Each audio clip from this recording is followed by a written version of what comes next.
Hey, Shalom, Shalom, Shalom. We represent Great Millstone, Cleveland. From water, Abba for giving us the spirit to come back and prophesy the downfall of America, aka Babylon the Great. Before we begin, we want to give all praise, honor, and glory to Yahweh, Ba'ashem, Yahushai, Ba'ashem, Rachakadash. Love to give double honor to my teachers, the head apostles and elders of Great Millstone, the world teach sound doctrine, and the Kazakh Shalom to those who are elect. We're willing to go into some prophecy. We're going to talk about, the recent situation with the migrants and the war. So we're willing to let's edify. All right, real quick, I want to open up this video that's on YouTube. All right, this is from see something from it says the New York Post. I'll play a quick video of these migrants, today's migrants.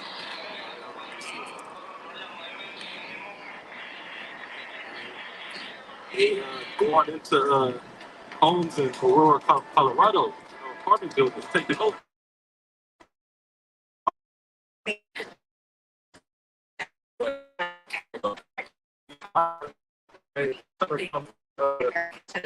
Residents bills penitentiaries over overseas like Venezuela.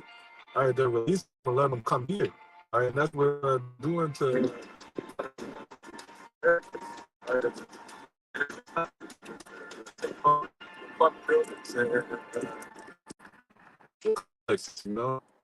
just this is what's going on, and it's soon to come to a city near you because that they have been really released, throughout the whole country. You know, what that is.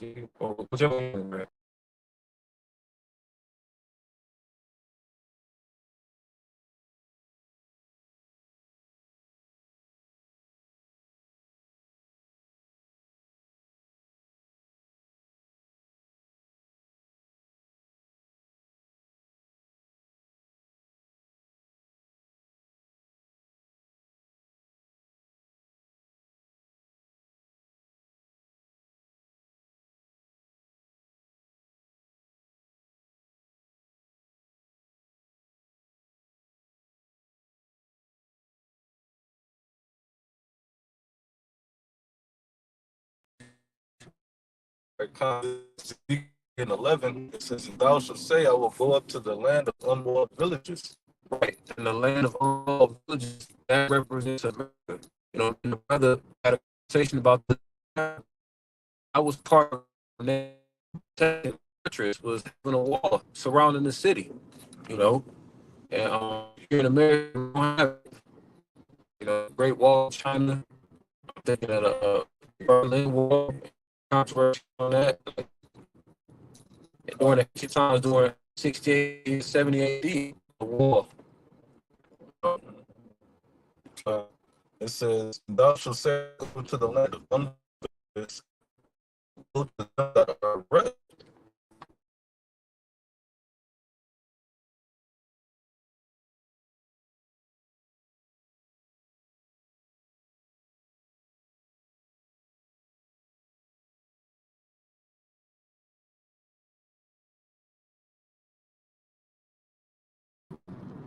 Salakia. Again, Salakia. I'm going to read Ezekiel 38:11 again. It says, "And thou shalt say, I will village to them that are oppressed, safety." Because America, what the scripture said that I said is a widow in Isaiah 47. Yeah, God, because over here in America, it hasn't really been war, touched really foot, on this land like that, you know. And if I could add, to the careless and the rest, I mean, the careless aspect, people living over here, we deal with third world problems. Like, it's a problem if you don't got no internet, for an average American citizen. It's a problem if, kind of had to eat a TV dinner instead of going out to your favorite spot instead of door dashing. But it's actual third world problems in these other countries, and they coming over here. Exactly. That the water took the words right out of my mouth. Go ahead, I. It says that it says all of them dwelling without walls and having neither bars nor gates. All right, because now you had to where Biden to open the borders to where all the migrants are coming in, and ultimately, yeah, they coming in over here in this country to get judged because ultimately, yeah, they jakes. But Biden to let in these immigrants that's with these third world mindsets, which is what poverty. All right, they come into what take by force, because at the end of the day, that's really all what they know, and it's gonna come time to where there's another pandemic is gonna happen, and then you know, people gonna be left without resources, and you already see from that video what has taken place. So just imagine how worse things is gonna get. And so, like, if I could add, for the sake of prophecy, the migrants coming over here can add to the spirit of division, because some migrants are receiving a lot of benefits. They're receiving thousands and thousands of food stamps. They get certain opportunities that the citizens who've been here don't have. It's people who are homeless, and this dude came from out the country and he living better than me. That can contribute to the civil unrest and the sedition amongst men that's coming up pursuing the Second Ezra 15. Like there's people that's been over here that's been stacking up, saving, slaving, you know, building their credit up for years and stuff like that. And then you got migrants coming over here who probably even just caught a body. Now they over here about to get more benefits than the next Jake or somebody who's been waiting. So now what's about to happen? The sedition. You know, I'm gonna go to Trust the spirit. I'm going to because I'm already right here. Jeremiah 30:7. It says, "At last, for that day is great, so that none is like it. It is even the time of Jacob's trouble, but he shall be saved out of it." All right, and Jacob's trouble is the time of when Jake is going to be in straits. All right, from Esau coming down. All right, and then a heavy judgment from the Lord. All right, because all these UN soldiers, these sleeper cells, is over here.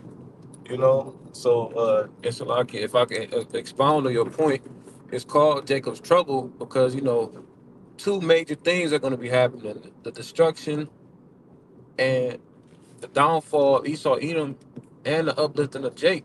But it's going to be through a lot of bloodshed. It's going to be through a lot of tumultuous and very dangerous times. And that's the significance of it. This is the final captivity, and this is going to be a time like never before.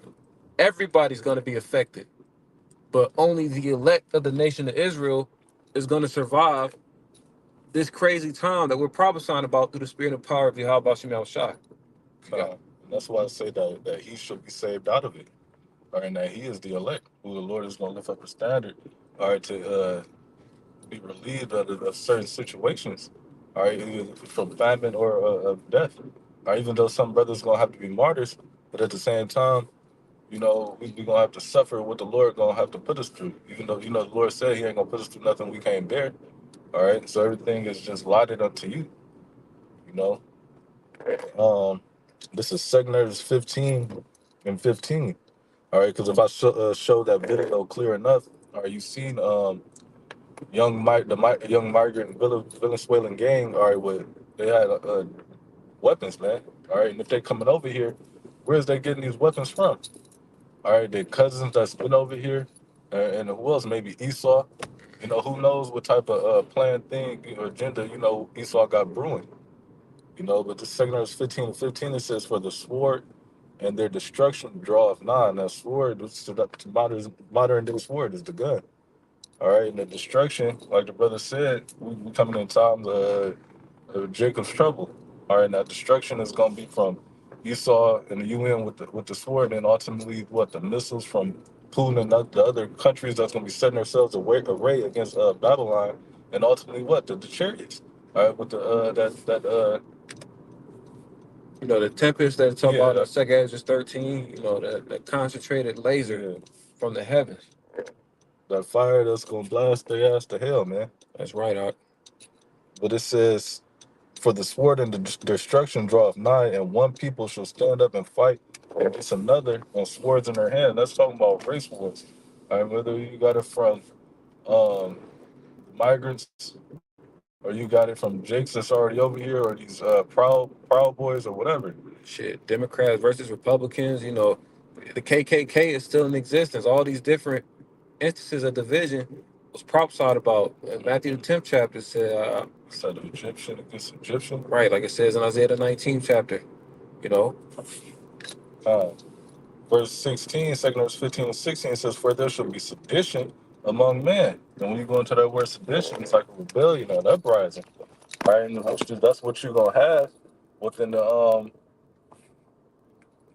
that's what you're gonna have in today's society.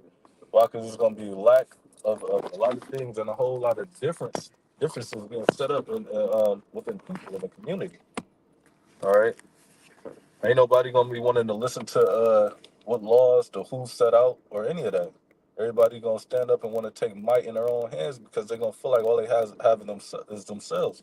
All right, because the government is what failed them. And when you go into the word government, govern means control, means mind. All right, and today's government has failed. Has been and is going to fail today's society. All right, but it says there shall be sedition among men and invading one another. They shall not regard their kings or princes. And as you've seen, that they walk straight up in the house with their guns out. They don't care about what any mayor, politician, law, whatever they got to set in today's law. They don't care about any of that. Like I said, like we said, they coming over here with their own mindset, things they've been doing. All right, going and kicking in the door and taking in food and whatever they want. They've been doing that probably since they was 10, man. But so how much more now, you know? But it says, "For they shall be sedition among men, and invading one another. They shall not regard their kings nor princes, and the course of their actions shall stand in their power." They're not going to regard today's laws that's been set up by whatever executive order or whatever, or today's princes, which is what the president, the mayors, the governors. They're not going to regard anything what they have to say that's going to be broadcasted over the news. Everybody going to get to do, or everybody's want to do what they want to do. mm-hmm. It So it'd says be a revolt, like a revolution, similar to how the birth of America is, how the 13 colonies stemmed away from Great Britain. That same spirit, that uprising, the people against the government is coming back into the earth on a grand scale. mm-hmm. And the course of the power is going to stand in their hands. They're gonna have their own weapons, their own um, governing mind process of what they want to do. They're gonna take them guns and modern day swords and do whatever to survive. You Mm-hmm. know, so that's All right. Yeah. This is Daniel chapter 12, verse 1. Real quick before I grab this precept, I wanted to make a point on something that you said. It's been a lot of riots um, happening in that second Edges 15 spirit, but what we waiting for is these things to happen in America. You know, that's the telltale sign, and that's what we really waiting on. But this is Daniel 12 and 1. And at that time shall Michael stand up, the great prince, which standeth for the children of thy people. And what time is that? That's the time of Jeremiah 37, the time of Jacob's trouble. Michael being the archangel, and a time period so bad where he is going to have to stand up and intervene on our behalf, side by side with Yahweh Shai and the rest of the host of angels.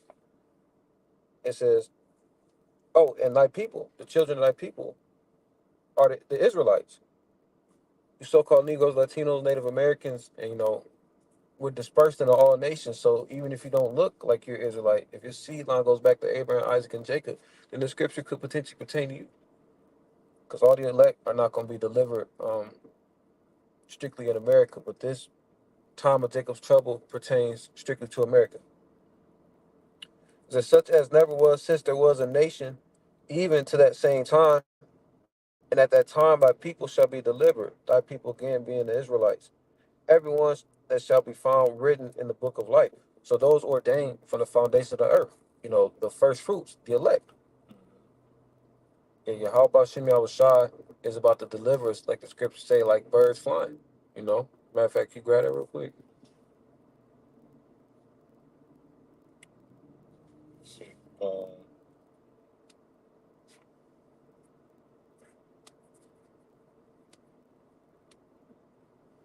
um, this is Isaiah 31 and 5. It reads, As birds flying, so will the Lord of hosts defend Jerusalem. Defending, also he will deliver it, and passing over, he will preserve it. Exactly. So as birds flying, that means the chariots are gonna come in various formations. Just like you see a flock of geese flying in a V, you're gonna see the chariots, coming here for the destruction of America and the salvation of the elect simultaneously. You gotta This is Sirach 51 and 7. It says, they compass me on every side. Right, who's that? Who is going to be Esau coming in like a flood, and also with these UN soldiers, and also, with these discombobulated, bugged out migrants, because they going like we said, they're gonna have to survive, and you see what they're gonna do, all right, to survive. Some of them might wake up, to this understanding, but some is like I said, allotted to either give or receive judgment. You know, but it says they compassed me on every side, and there was no man to help me. I looked for a secure of men. And when you go into that word secure, it's like a help or an aid. All right, and who's going to be our help or aid? Yahweh Shem Yahushua. The scriptures talk about fear not thy worm Jacob. All right, the scripture describes us as a worm, which a worm is a defenseless creature. We don't have no might here. We don't have guns. We don't have a seat at council. But it said, "Fear not thy worm Jacob." The Lord is going to defend His elect. But it says they compassed me on every side, and there was no man to help me. I looked for a secure man, but there was none. Then I thought upon thy mercy, O Lord, and upon thy acts of old, and how the Lord delivered, all of our forefathers out of either temptations or troubles or straits or whatever. The Lord ain't what's that in Sirach? Who the Lord ain't leave them starting with a C. But whoever trusted in the word, Lord, and who was confounded. Yeah, that's what it was. Wadi Yabba Shemiel Shah. You know, it says, then I thought upon the mercy of the Lord and upon thy acts of old, how thou deliverest such as that wait for thee. All right, and we wait. And the scripture's talking about he that wait upon the Lord shall renew their strength. All right, and that's what we waiting for. It says, and savest them out of the hands of thine enemies. And the Lord is going to deliver us out of the hands of, first and foremost, who these are our enemies, starting with these Edomites, you know, the hands of strange children. I believe that's Psalms 144. But, the